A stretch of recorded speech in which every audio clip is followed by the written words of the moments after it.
Hi, welcome to this first lecture. Before we start, there are some little things that I want to tell you. First of all, I want to warn you about Udemy that will ask you for a review right after 10 minutes of course. I think that 10 minutes are not enough to review an 18 hours course, so if you agree with me, you can click on Ask Me Later button and it will ask it again later when you will have seen more contents and you'll be in a better position to give a review to the course. I also want to make you notice that there is a questions and answers section where you can find questions made by other students. So if you have some doubts or some questions, I suggest you to first watch in that session. If there is someone that had the same problem before of you, in this way you'll save a lot of time. If you don't find an answer to your question, then you can choose to write me in the Q&A section, and in this way it will be a public question. That means that everybody will be able to see it, or you can also choose to write me a personal message. I always respond to all my students as fast as I can.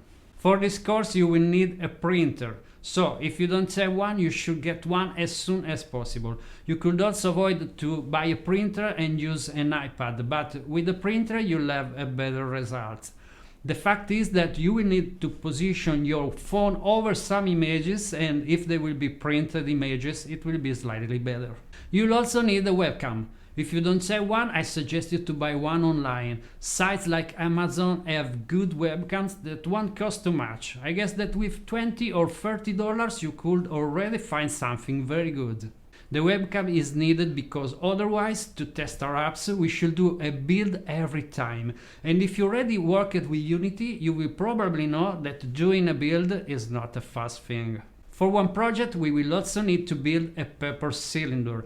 We will print an image and then with the paper we will build a cylinder. And to build a perfect cylinder, we will also need a spray can. I, for example, use a deodorant spray can, but you can use whatever you want. The only important thing is that it should have more or less these measures: 23 centimeters of height and 5 centimeters of diameter.